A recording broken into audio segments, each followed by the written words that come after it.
నుంచి వచ్చినాక దాదాపు 2.5 సంవత్సరాల నుంచి 1,00,000 కోట్లు అవినీతి జరిగిందని కేసీఆర్ మీద అపనిందన మోరులు మొన్న 3 రోజుల నాడు తేలిపోయింది. ఎందుకంటే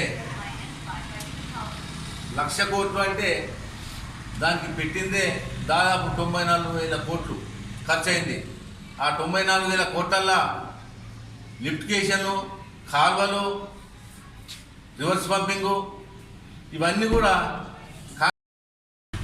తెలంగాణ వచ్చిన తర్వాత కేసీఆర్ నాయకత్వంలో వారు తెలంగాణకు ఆ రోజుల్లో కరెంట్ ఎట్లా ఉండే, ఈ రోజుల్లో కరెంట్ ఎట్లా ఉంది, మరి అప్పుడు సాగునీటిలో ఏ రకం ఉండే, సాగునీటి ఇబ్బంది ఉన్నది కాబట్టి మరి తెలంగాణ ప్రజలకు ఈ సాగునీటి సమస్య పోవాలంటే ఏ రకంగా పోవాలని ఆలోచించి మరి వారు దాదాపు 1 సంవత్సరం పూట ఆలోచించి ఒకటే మార్గం, తెలంగాణ ప్రజలకు నీరు సాగునీరే కానీ తాగునీరే కానీ అందాలంటే ఈ ప్రాజెక్టు కాళేశ్వరం ప్రాజెక్టు దాన్ని కడితేనే అది తెలంగాణ ప్రజలకు సస్యశ్యామలవుతుందని వారు గ్రహించి వారు తెల్లందాక పొద్దాగా ఆలోచించి ఈరోజు 94,000 కోట్లతోని శ్రీరామసాగర్ దాకా దాదాపు 200 కిలోమీటర్ల దాకా రివర్స్ పంపింగ్ తెచ్చిందంటే ఇది దేశంలో కూడా ఎక్కడ దాదాపు లేదు. రివర్స్ నీళ్లు కిందికి పోతాయి కానీ మీదికి పోయే పరిస్థితి ఎక్కడ లేదు.